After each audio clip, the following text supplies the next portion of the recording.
So this news took me completely off guard, but it's awesome news. Last week we saw Elon tweeting that he wanted to start a new social media platform. People like Lex Friedman were reaching out to him saying, hey, I'd help build that. But most people were like, you're not going to be able to get that. People are going to use it. Then this week we get the news that he's now the largest stakeholder in Twitter with over 4 times as many shares as Jack Dorsey. And now he's tweeting stuff like this about how he's excited for the next Twitter board meeting.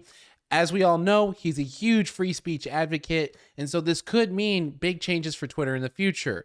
And also for the market, I can't help but think about, the truth media that was coming up, that was led by Trump.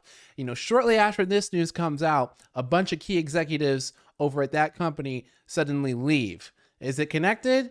It just might be. What do you think? Let me know down in the comments below. The battle for Twitter has now begun, and honestly, it's not going well for Mr. Musk. Twitter's board apparently sees Musk's takeover as unwelcome. I wonder why. Who are the other major shareholders? So before we break down the other major shareholders, let's also recap what Elon's trying to do. He's a free speech absolutist. He doesn't want people kicked off the platform. He doesn't want people restricted on what they can say. He wants open transparency. And you have to think, who would not want that? Who wants a China policy where one central body gets to govern everything that's said, regardless of whether that body itself becomes corrupt or begins to deny science? Remember, yesterday, we just talked about the China lockdowns. How's that going right now? I know in 2020, lots of people would have tried to justify them. But think about what's happening today. Now people see how ridiculous it can be when you have one central governing body that controls all the information and controls all the decision making for the wide populace. Divine sovereignty is a thing to care about. So let's see who's trying to stop him. And so Saudi Arabian Prince Alawid bin Talal Al Said, one of Twitter's largest shareholders, is rejecting Elon Musk's bid. These damn Americans, first they want women to have rights and drive, and now they want to be able to speak their minds. Screw them. I'm going to control the way they can communicate. And who else is pitching in? Well, we're all just waiting to see what Vanguard and BlackRock will say. BlackRock is out here. Whether or not you know about BlackRock, they pretty much own everything. So BlackRock will probably likely step in and also pitch into the conversation to suppress free speech, because you don't get to make decisions. Only the corporate elites do. And no matter what happens, even if Elon can't pull this off, this does seem like the Great Awakening. Even as I scroll through Twitter right now, people are starting to realize this is almost like class warfare. All 3 names mentioned are 3 very evil entities that actually run everything. All these big shareholders probably getting direction from the feds to reject the deal today. And in fact, I don't think the feds run anything. You can see who runs the company, who controls communication. And you might say, well, this isn't communication, but it's the largest platform for communication that exists in the world. So yeah, it kind of is communication. This is the modern world. Most of it occurs on the internet. Most of all your information is on the internet. This world is powered by databases, and whoever controls those databases controls what's going on. So what do you think? Let me know in the comments down below. And if you'd like to continue this conversation, make sure to click the link in the bio for the YouTube, where I'll be also making another video covering this in more detail. Elon Musk and Twitter, time for another update. Let's hop into it. Now, I haven't put out a video in a few days because I've been sick and I have asthma, so every little cold feels like actual death. Nonetheless, we're going to do a quick recap, Spark Notes version of everything that's been going on. Twitter said that they were going to do a poison pill. What does that mean? It means the directors have the right to buy the shares at a discounted price if anyone tries to obtain more than 15% of the stock. And keep in mind, if you're on the board of directors for a company, it is your fiduciary responsibility to do what's in the best interest of the shareholders. So a poison pill is not that, and they will get sued for this because it's irrational. And they were even saying things like, well, suppressing free speech is good for democracy. It defends democracy. Even though, that's never been historically true. Ever. Not even once. So they'll probably get sued for what they're doing. In response to this, Elon decided that it was time to team up, so he looked for partners to help with the buyout. So now Elon is partnering with Thoma Bravo. And if you're thinking, who in the world is that, like I was, it's actually not a person, but a Chicago-based buyout firm that's focused on the technology sector. So what does this mean? Will the buyout go through? Will it not go through? Honestly, I think this could drag on for several more months, involve multiple lawsuits, and who knows? I don't know. We'll have to keep following the news on this to see how it continues to develop. Honestly, I'd like to see Elon get the buyout because I think he'll be a better CEO anyways, considering that all his companies have actually done well. And even though lots of people are saying things like, well, if you just give the current CEO more time with Twitter, he could make improvements. Even though we've seen the company been mostly stagnant for years, and I know it hit a high during COVID, but everything did when there was a bunch of stimulus being pumped in the markets. So does that really mean that there was good leadership?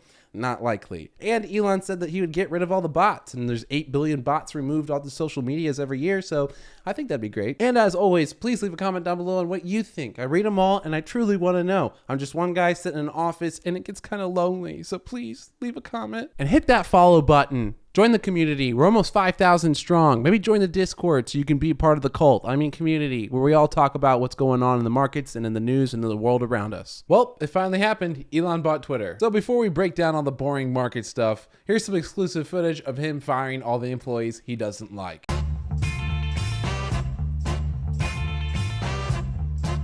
Jesse, how have you been? I've been... Great. I'm back, and you're fired. Hello, all. No need to run. Your fates have already been sealed. You're safe. Oh, my God. You're safe for now. Hello, nice to see you. Who's your best client? Jesus. I represent John and Kate plus 8. Where are you, Davies? All right. I'm already packing to save myself the indignity. That's too bad. Orange, Jesus Christ! You lost your mind? And of course, a shout out to who originally shared the video. So the deal's now going through. Lots of people are celebrating. And of course, we're going to need to finish that purchase. Elon will need to go through that. That'll take several weeks to get the money together, finalize the purchase. And it seems like the directors of Twitter realized that they were going to get sued by a bunch of shareholders if they didn't take the deal, and they had no other buyers, so they went ahead and went for it. Just remember, now the deal's going through, Elon will likely have to sell shares of Tesla to make this purchase, so the stock could be bearish in the short term because of this. And that might have been the market correction that we saw when the buyout was announced. Now hurry up and follow me so that you can catch part 2 where we talk about what this means for the company and what's going to happen next. And maybe a few more laughs. Based on views and likes, I know what you want to hear about Elon and Twitter, so let's break it down on what's going on. And first of all, I can't even think of another CEO that's this funny. Elon's definitely having fun with the whole situation and going along with all the memes that have sprouted up. As he says, next I'm buying Coca-Cola to put the cocaine back in. So someone made this meme that said, now I'm going to buy McDonald's and fix all the ice cream machines. Elon shares it and says, listen, I can't do miracles, okay? Honestly, why did SNL write this guy jokes? I mean, obviously he does better than them. He's been also taking time to recognize Truth Social, which is Trump's social media, saying Truth Social is currently beating Twitter and TikTok on the Apple Store under the old Twitter management. And if we scroll down here, he said Truth Social, terrible name, exists because Twitter censored free speech. And then he said it should be called Trumpet instead, which I love that. That's pretty good. I don't even think it's a shot at Trump. I just think it's funny. And so lots of the complaints we're hearing is, oh, now he's going to have this private company. He's going to privately own it. And even people who like the changes are like, what? Now I want to own the stock more than ever. And he's going to take it private and delist it. But let's think about this, folks. He still wants to make money, right? I think he's going to take this company, make the changes he wants to make, and then put it back to being a public company, put it right back on the stock market. I'd say there's 95% chance that he does that, because why wouldn't he? Why not get some return back on your investment and put that back up? Change leadership, make the changes you want to make, put it back up, or decentralize the whole thing. Either way, you'll have opportunities from my perspective. And so lots of the naysayers are also saying, well, what's even his definition of free speech? How's this guy not just going to manipulate this in his favor? And he literally says, by free speech, I simply mean that which matches the law. I'm against censorship that goes far beyond the law. If people want less free speech, they will ask government to pass laws to that effect. Therefore, going beyond the law is contrary to the will of the people. I mean, could you ask for a more balanced opinion? I mean, come on, it's great. And we also previously talked about how he also wanted to make the code open source. And he's also adding that Twitter DMs should have end-to-end encryption like Signal, so no one can spy or hack on your messages. I mean, all these changes are great. And I think it's important to remember what previous management was like at Twitter. Even though Jack Dorsey was a free speech advocate, he'd constantly have to fight the board of directors. And after he left, we heard all about that. And even when it comes to this other member of the management team, I mean, this graph perfectly describes how they would handle conversations around free speech or about bias on the platform. Do we really want to go back to that? I'm not a person that plays political sides, okay? I consider myself as moderate gets. And free speech is just something I draw a hard line on, not because of any political bias, but because of lack of it. All right. And so seeing this, it just reminds me how ridiculous it really was over at the management team. And I don't remember her role, but it doesn't really matter because she's not going to work there anymore.